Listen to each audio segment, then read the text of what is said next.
Conspiracy, one of the darkest words in the language of man. Yet there is hardly a single page of history that doesn't partially reveal the deadly eye of conspiracy at work. It was a conspiracy that directed Brutus against Caesar in the Roman Senate on the Ides of March. It was a conspiracy that plotted the betrayal of West Point by Benedict Arnold during the American Revolution. It was a conspiracy that led John Wilkes Booth to the assassination of President Lincoln on Good Friday, 1865. The past record of man is burdened with accounts of assassinations, secret combines, palace plots, and betrayals in war. The tenet of conspiracy has been a dominant force in all history. But in spite of this clear record, an amazing number of people have begun to scoff at the possibility of conspiracy at work today. They dismiss such an idea merely as a conspiratorial view of history. The purpose of this presentation is to show that the conspiratorial view of history, particularly of recent history, is the correct view.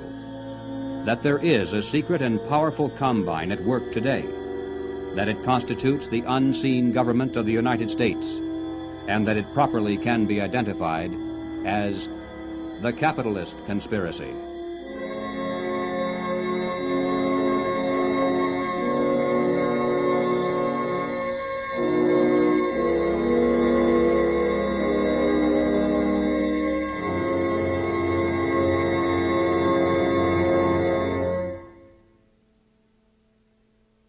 In 1963, the nation was held spellbound by the testimony of gangster Joe Valachi as he exposed the inside workings of the international crime syndicate known as the Cosa Nostra, or the Mafia. No matter how carefully criminal conspiracies are organized, eventually they're exposed because someone on the inside goes to the authorities and talks. The same is true with political conspiracies. For instance, over the years, there has been a steady stream of defectors from the communist apparatus, and through their testimony, we now have a clear idea of how that conspiracy is organized and operated. But one large piece of the puzzle always has been missing. It's a matter of record that some of the greatest help to world communism often has come from prominent and respectable leaders within the United States. Obviously, these men are not communists. As a matter of fact, most of them are extremely wealthy and are thought of as capitalists who supposedly would have the most to lose under socialism and communism. And yet the record is disturbingly consistent, and Americans repeatedly have asked why. Why have some of the richest people in the United States, both in and outside of government, aligned themselves with leftist policies that would appear to be the path to their own destruction?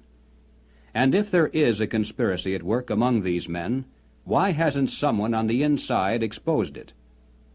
The answer is, someone has. Dr. Carroll Quigley is a professor of history at Georgetown University. He is the author of the widely used textbook, Evolution of Civilization.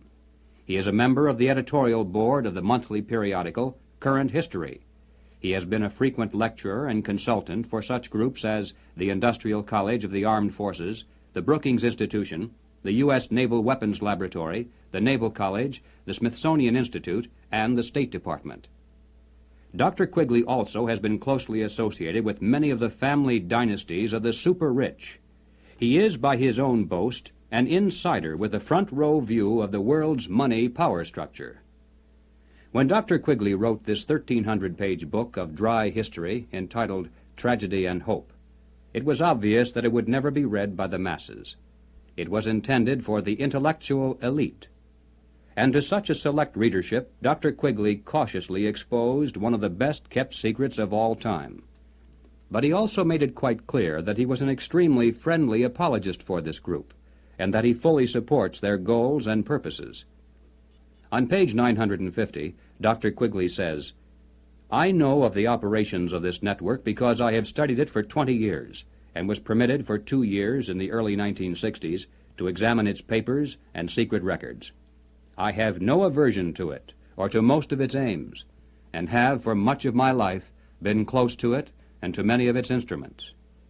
In general, my chief difference of opinion is that it wishes to remain unknown." Dr. Quigley points out that During the past 200 years, while the peoples of the world gradually were winning their political freedom from monarchies, the major banking families of the world were nullifying the trend toward representative government by setting up new dynasties of political control, but behind the scenes, in the form of international financial combines. These banking dynasties had learned that all governments, whether they be monarchies or democracies, must borrow money in times of emergency, and that by providing such funds from their own private resources, with strings attached, of course, gradually they could bring both kings and democratic leaders under their control. Dr. Quigley believes that people should be more familiar with the identities of these clever banking dynasties. They include such names as Baring, Hambros, Lazard, Erlanger, Warburg, Schroeder, Seligman, the Spires, Mirabeau, Mallet, Fuld, and above all, Rothschild and Morgan. It should be noted that while the Rothschilds and other Jewish families cooperated together in these ventures, this was by no means a Jewish monopoly, as some have alleged. Men of finance of many nationalities and many religious and non-religious backgrounds collaborated together to create this superstructure of hidden power. Its essence was not race, nor religion, nor nationality. It was simply a passion for control over other human beings. Dr. Quigley identifies this group simply as the international bankers. These are not the same as the local commercial bankers with whom we deal in everyday life. International bankers deal not with the general public, but with the industrial giants of the world, with other financial institutions, and especially with governments. The key to their success has been to control and manipulate the money system of a nation, while letting it appear to be controlled by the government. The net effect is to create money out of nothing, lend it to the government, and then collect interest on it, a rather profitable transaction, to say the least. For example, in 1694, international banker William Patterson obtained the charter of the Bank of England, and the power over England's money system fell into private hands. In a boastful mood, Patterson said, "The bank hath benefit of interest on all moneys which it creates out of nothing."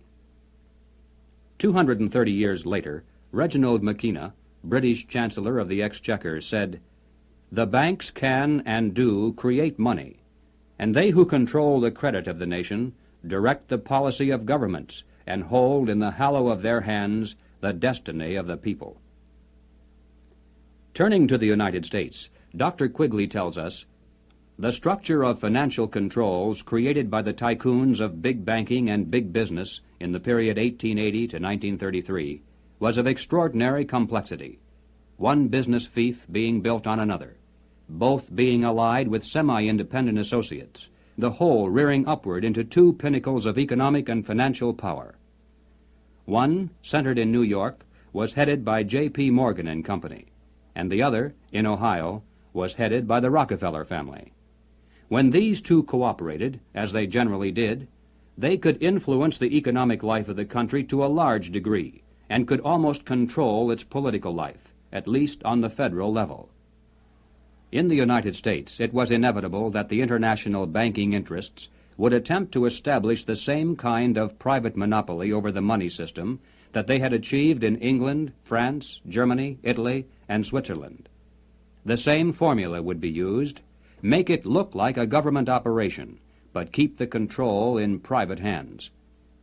John D. Rockefeller had purchased the Chase Bank, and his brother William bought the National City Bank of New York. The Rockefeller Chase Bank was later merged with the Warburg's Manhattan Bank to form the Chase Manhattan, one of the most powerful financial combines in the world today. Acting in concert with the Morgan banking dynasty, they spent untold millions of dollars to promote legislation that would grant to them a private franchise over this nation's money system.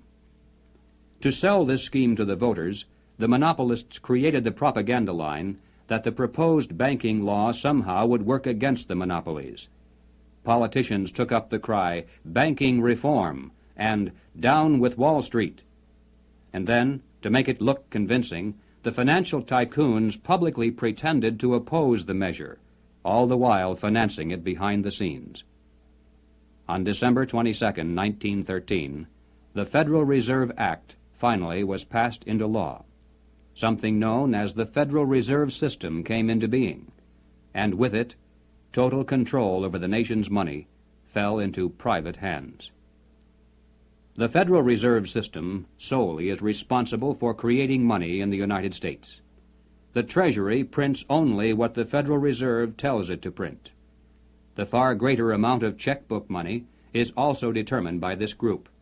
Yet it is not a government agency and is entirely beyond the reach of the American voter. Technically, the stock of the Federal Reserve System is held by 12 privately owned national banks that make up the system. These, in turn, are owned primarily by the private banking dynasties that work so hard to bring that system into being.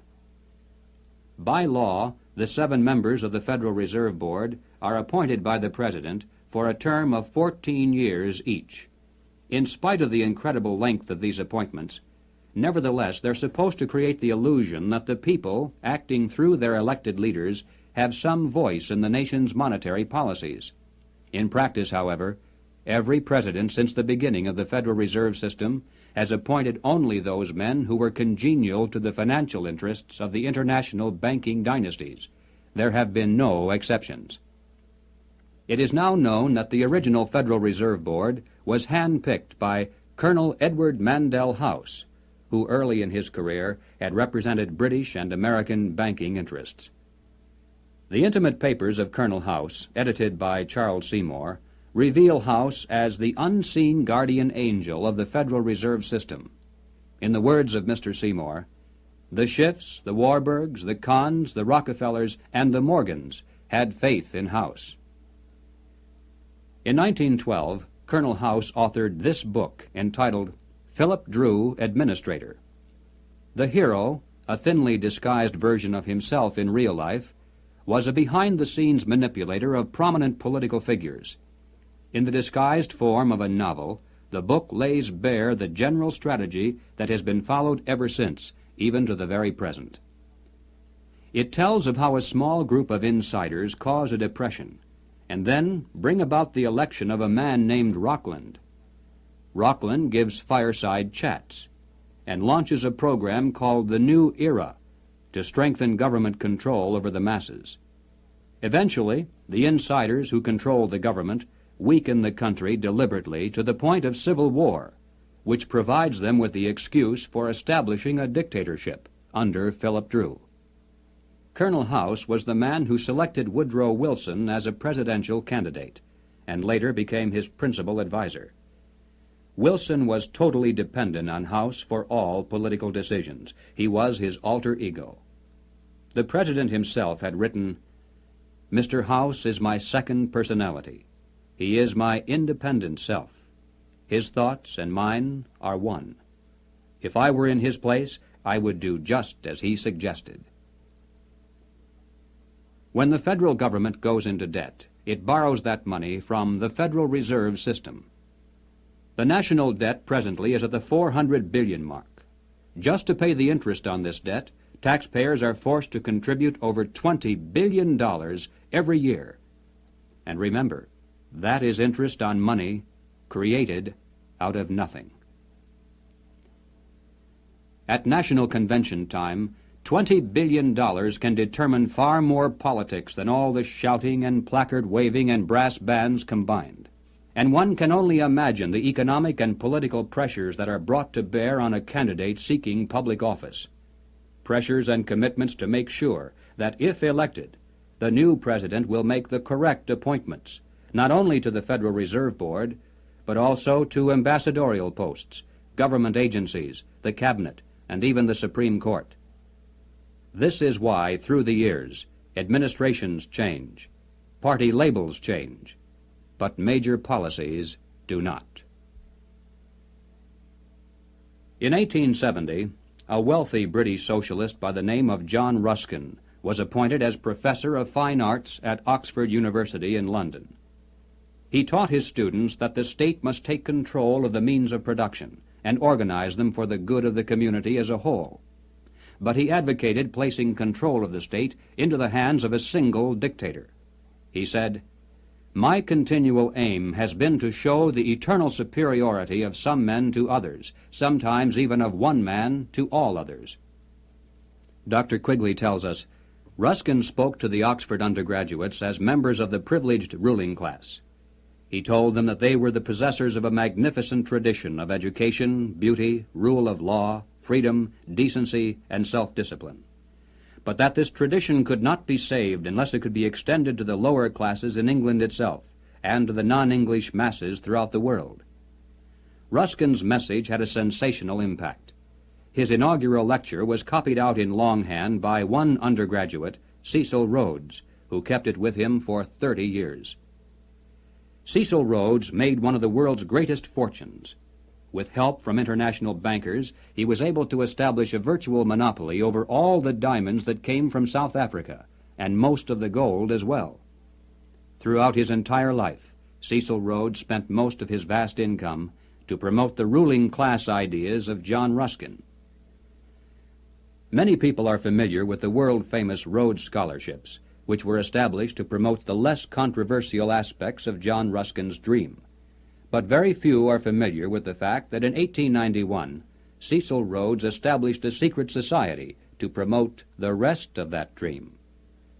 Dr. Quigley explains, in this secret society, Rhodes was to be leader. Stead, Brett, Lord Esher, and Milner were to form an executive committee. Arthur Lord Balfour, Sir Harry Johnston, Lord Rothschild, Albert Lord Grey, and others were listed as potential members of a circle of initiates, while there was to be an outer circle known as the Association of Helpers, later organized by Milner as the Round Table Organization. Here, then, was the classic pattern of political conspiracies throughout all history. At the center, usually depicted as the all-seeing eye, there is a tiny group in complete control, with one man as the undisputed leader. Next comes a circle of secondary leadership that for the most part is completely unaware of an inner core. They are led to believe that they are the innermost ring. In time, as these conspiracies are built from the center out, they form additional rings of organization. Those in the outer echelons usually are poor idealistic souls with an honest desire to improve the world.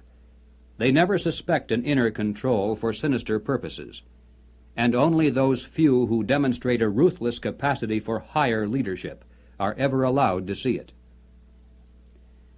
After the death of Cecil Rhodes, the inner core of his secret society fell to the hands of Lord Alfred Milner, Governor-General and High Commissioner of South Africa. As director of a number of public banks and corporate precursor of England's Midland Bank, he became one of the greatest political and financial powers in the world. Milner recruited into his secret society a group of young men, chiefly from Oxford and Toynbee Hall. And according to Quigley, through his influence, these men were able to win influential posts in government and international finance, and became the dominant influence in British imperial and foreign affairs up to 1939. Under Milner in South Africa, they were known as Milner's Kindergarten until 1910. In 1909 to 1913, they organized semi-secret groups known as Round Table groups in the chief British dependencies and in the United States. The Round Table group in the United States promptly created an external organization known as the CFR, the Council on Foreign Relations. It is through this organizational ring and then outward, through tax-exempt foundations, universities, and government agencies, that the international capitalist conspiracy has dominated the domestic and foreign policies of the United States for over 50 years. Unless there is any doubt as to who is behind the CFR, Dr. Quigley tells us bluntly, in New York it was known as the Council on Foreign Relations and was a front for J.P. Morgan and Company in association with the very small American Round Table Group. The CFR building is located on the west side of fashionable Park Avenue in New York. Although it definitely is not the center of the conspiracy, and although practically none of its members are aware of an inner control, nevertheless it is semi-secret in its operation. It shuns publicity, and members are sworn not to disclose to the public the proceedings of its conferences and briefings. It has a formal membership of 1,400 elite personalities. In Harper's Magazine of July 1958, there is an article entitled School for Statesmen, written by CFR member Joseph Kraft. Kraft revealed that one of the chief architects for the CFR was none other than Colonel Edward Mandell House. At the time of writing this article, Mr. Kraft boasted that the CFR membership even then included the President, the Secretary of State, the Chairman of the Atomic Energy Commission, the Director of the Central Intelligence Agency, the Board Chairman of 3 of the country's 5 largest industrial corporations, 2 of the 4 richest insurance companies, and 2 of the 3 biggest banks, plus the senior partners of 2 of the 3 leading Wall Street law firms, the publishers of the 2 biggest news magazines and of the country's most influential newspaper, and the presidents of the Big 3 in both universities and foundations, as well as a score of other college presidents, a scattering of top scientists and journalists. The CFR, from behind the scenes, has dominated this nation for decades. CFR members include top executives and journalists for the New York Times, the Washington Post, the Chicago Daily News, Harper's, Look, Time, Life, Newsweek, U.S. News and World Report, CBS, NBC, MGM. They include directors of the Ford Foundation, the Rockefeller Foundation, the Carnegie Endowment Fund. They include Presidents Hoover, Eisenhower, Johnson, and Nixon, Secretaries of State Stettinius, Atchison, Dulles, Herter, and Rusk, a fantastic percentage of the President's Cabinet, undersecretaries, the Federal Reserve Board, ambassadors to other countries, Supreme Court justices, and presidential advisers. The average American has never heard of the CFR, yet it is the unseen government of the United States. It's a sobering fact that the hidden power structure of international finance has exerted tremendous influence over public opinion in this country through its virtual control of higher education and major segments of mass communications. The human mind is like a computer. No matter how efficient it may be, its reliability is only as great as the information fed into it. If it is possible to control the input of the human mind, then no matter how intelligent a person may be, it's entirely possible to program what he will think. And yes, it's even possible to program people to laugh at the mere mention of the word conspiracy. Such programming, of course, can work in both directions. While one group has been conditioned not to see any conspiracy at work, another group has been led to believe that communists have been behind practically everything, a position easily made to look ridiculous. These well-intentioned anti-communists have been correct in their charge of conspiracy, but incorrect in knowing who to blame. As far back as 1907, Trotsky was financed by British bankers. By 1917, the major financing for the communist revolution in Russia was coming through Lord Alfred Milner, the leader of that inner core within the Roundtable groups and the CFR. In America, Jacob Schiff of Kuhn, Loeb and Company gave $20 million to Trotsky. From Germany, millions more came from Max Warburg. The communist movement, not only in the United States, but around the world, always has been financed by the international banking establishment. Dr. Quigley explains why the establishment has never greatly worried about the communist movement in America.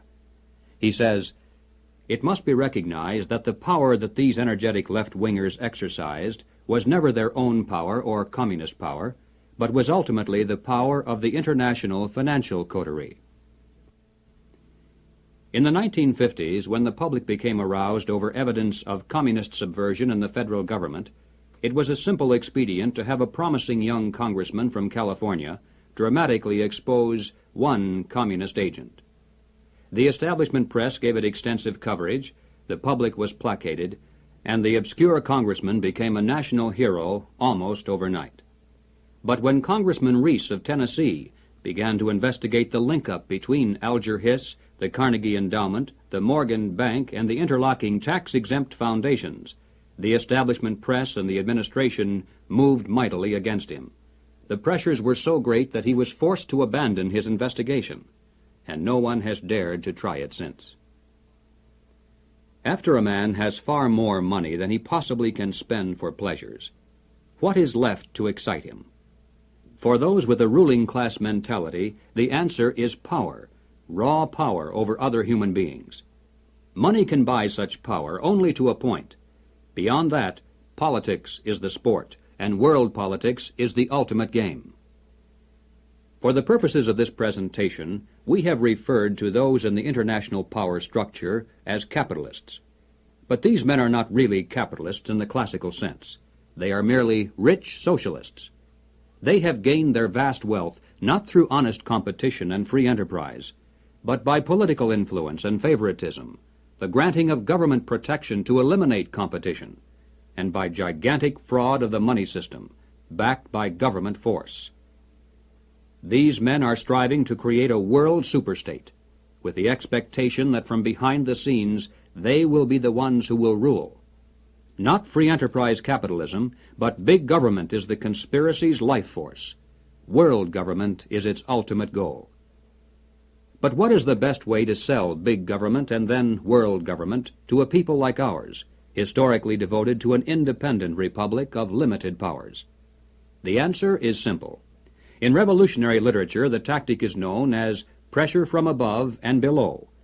It's the strategy that Colonel House laid down in his book, Philip Drew, Administrator. Deliberately create problems, and then offer only those solutions that result in the expansion of government. Create conditions so frightful at home and abroad that the abandonment of personal liberties and national sovereignty will appear as a reasonable price for a return to domestic tranquility and world peace. If those who seek world dominion can stimulate leftist mobs into violent confrontation with local law enforcement, and also provide exhaustive news coverage so that the entire nation can see and tremble, then the peaceful and freedom-loving majority can be programmed to accept a vast expansion of government powers and even a national police force, offered supposedly to end the violence. If those who seek world dominion can raise the specter of an enemy armed to the teeth with superior atomic weapons on the verge of launching a nuclear holocaust, and also offer world government as the prevention, then millions of Americans can be programmed to accept the loss of national sovereignty as our last best hope for peace. This is the meaning of pressure from above and below. To put over police-state measures at home, they need chaos, crime, and anarchy in the streets. To sell the idea of world government, they need the constant threat of nuclear war. Or, as they say in revolutionary circles, the real action is in the reaction. In 1968, Random House Incorporated published this book by James Coonan, The Strawberry Statement, Notes of a College Revolutionary. Coonan carries the usual New Left credentials, and is a classic example of the extent to which a highly intelligent mind can be programmed by the establishment into thinking that it is acting against the establishment. Coonan was one of the leading participants in the first student seizure of an American university, which occurred at Columbia in April of 1968. Initially, the movement was not large, and easily could have been stopped by a simple police action. But, as usual, the anti-establishment forces received their greatest help from the establishment itself. For several days, police were told not to interfere. Meanwhile, university officials groveled in the face of outrageous propaganda charges, and the media made national heroes of the rebelling students. MGM even made a movie out of Coonan's book. On page 130, Coonan wrote, "In the evening I went up to the U to check out a strategy meeting. A kid was giving a report on the SDS convention. He said that at the convention, men from Business International roundtables, the meeting sponsored by Business International for their client groups and heads of government, tried to buy up a few radicals.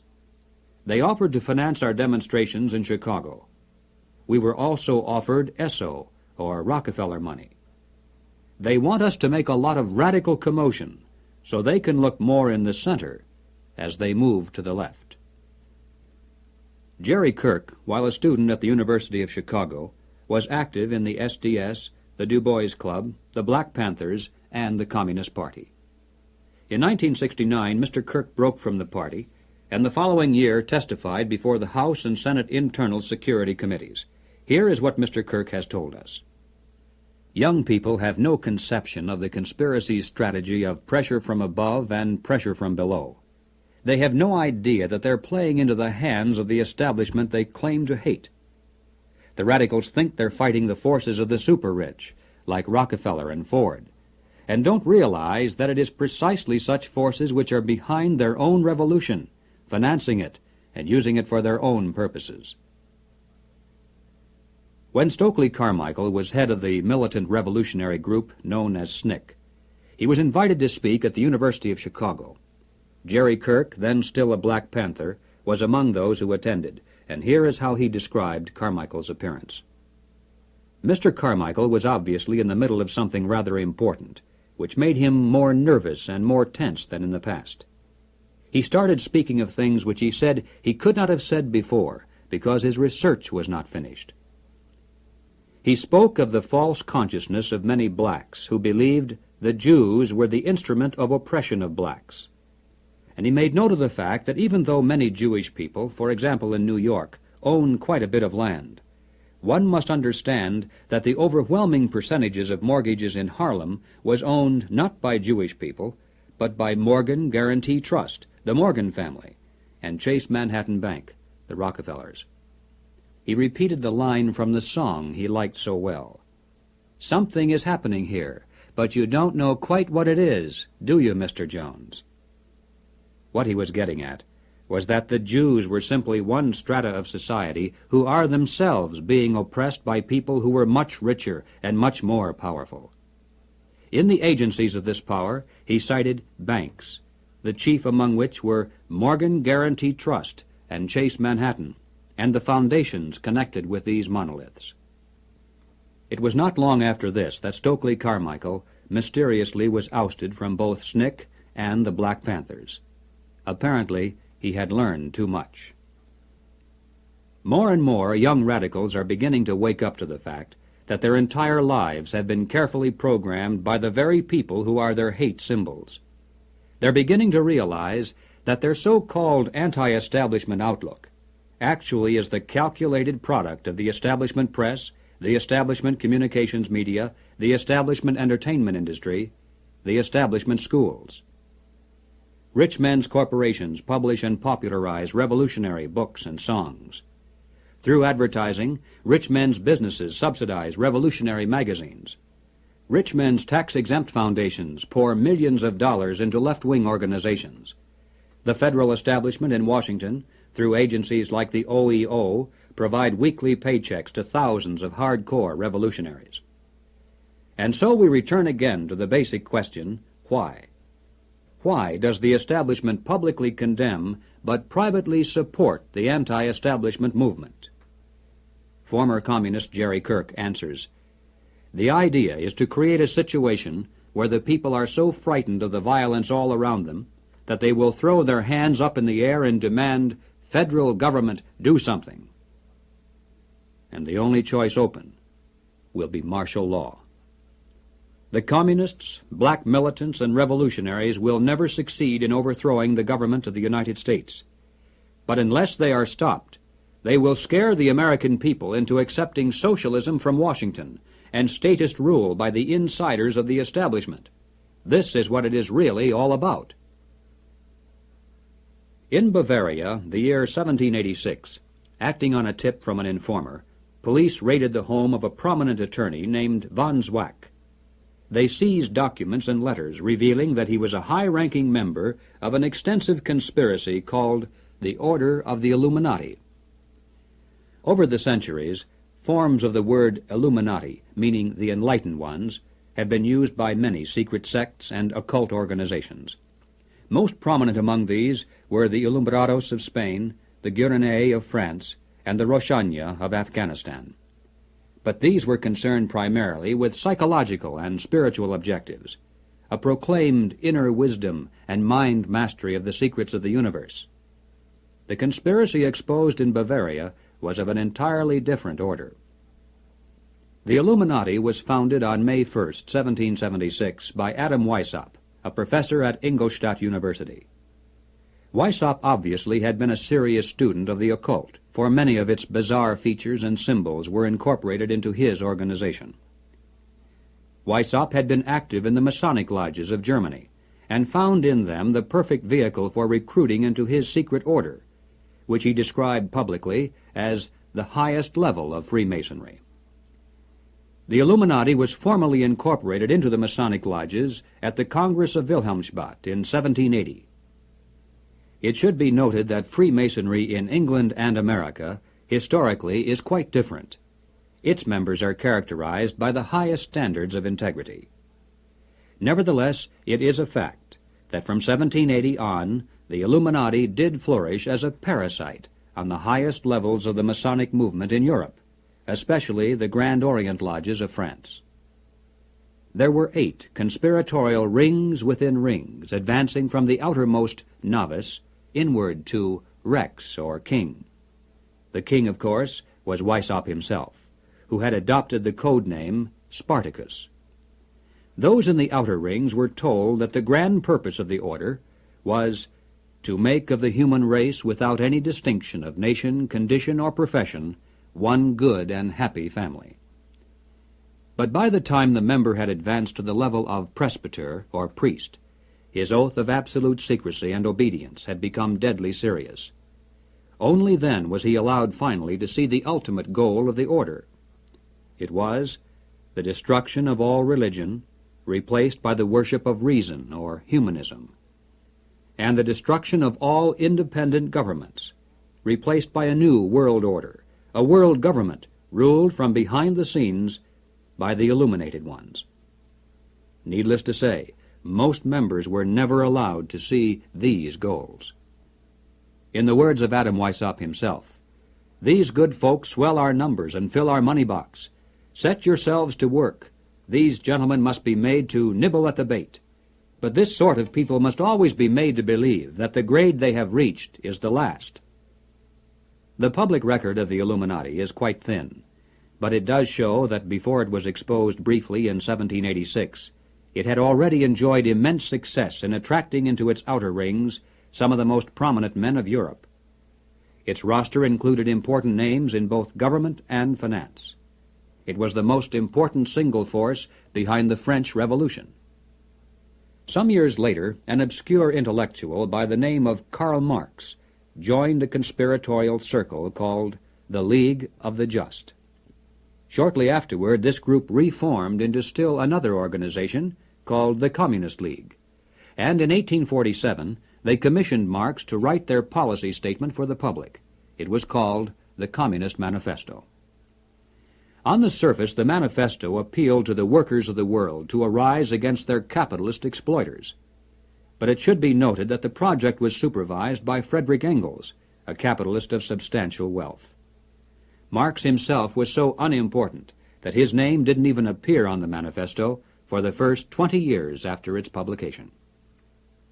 In 1920, just 3 years after the Bolsheviks seized Russia, Winston Churchill declared, "From the days of Spartacus Weishaupt to those of Karl Marx, to those of Trotsky, Bela Kun, Rosa Luxemburg, and Emma Goldman, this worldwide conspiracy has been the mainspring of every subversive movement during the 19th century, and now at last has gripped the Russian people by the hair of their heads." Each year, May 1st is celebrated by communists world over as a day of international solidarity. As mentioned previously, the Illuminati also was founded on May 1st. Undoubtedly, this is merely a coincidence.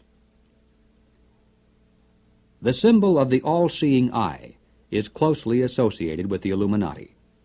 Like many other features of this conspiracy, apparently it was taken by Adam Weishaupt from the occult symbolism of ancient history. It appears today among the symbols of the Rosicrucians, the Freemasons, and many others around the world, including the Cao Dai in South Vietnam. Undoubtedly, it is merely a coincidence that the all-seeing eye now appears on the alternate side of the Great Seal of the federal government, and also on the $1 notes of the Federal Reserve System. At the bottom of the seal, in Roman numerals, there is the date 1776. This, of course, is the year of American independence. Undoubtedly, it is merely a coincidence that it is also the year of the founding of the Illuminati. But then, perhaps, none of this is merely a coincidence. Is it possible that both the communist and capitalist conspiracies have yet one more inner circle within the circle that is common to them both? Is it possible that both movements, unbeknownst to most of the people in them, are merely contemporary counterparts of a much older conspiracy? There is much evidence, far more than presented here, to indicate that this is the case, but frankly, we don't know. Until someone on the inside of such a master conspiracy decides to reveal its existence today, we simply have no way of finding out. But we do know that it is not impossible, and certainly not absurd. What then is our response? Fortunately, it's not necessary that we resolve the historical question of the conspiracy's origin. Regardless of whether there is one controlling group, or two cooperating, or three competing, or four, or 10, in practical terms of what can be done about it, our response must be the same. Conspiracy, as it operates at the highest level in the United States today, rests upon two solid foundations and enjoys the protection of shelter. If we could knock out its foundations, it would collapse, and if we could strip away its shelter, it would wither and die. The shelter is secrecy. The foundations are big government and manipulation of money. No conspiracy can stand the light of exposure. No conspiracy can rule the masses without the tool of an extensive government bureaucracy. And certainly no capitalist conspiracy can long survive without control over the nation's money. Expose the conspiracy. Reduce the size of government. Return our money to a standard that cannot be manipulated. This must be our response. In the limited time available, we have attempted to demonstrate that the conspiratorial view of history, particularly of recent history, is the correct view. Let us summarize now 7 major conclusions. 1. There is and has been for some time a conspiracy among some of the richest people in the world, a conspiracy that virtually owns the money systems of the major non-communist nations. This monopoly is protected by the power of the respective governments, and is used to perpetuate the conspiracy's vast wealth by the creation of money out of nothing. 2. In the United States, this monetary fraud is perpetuated through the Federal Reserve System. Although the executive branch theoretically has some control over this system through occasional appointments, in reality it is the system and those behind it who control the executive branch.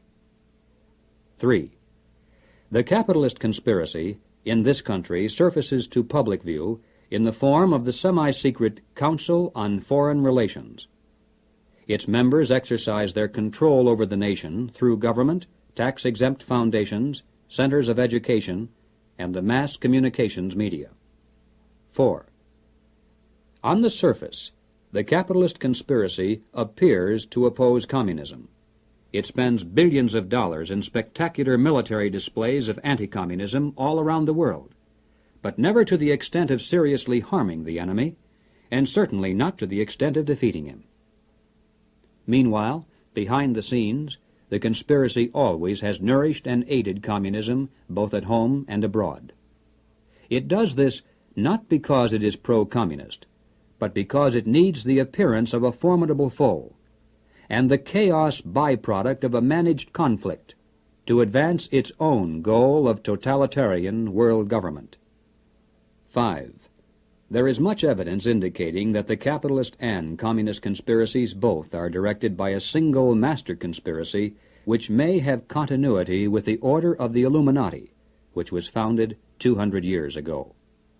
But this historical question is not nearly as important as the immediate question of what can be done about it today. 6.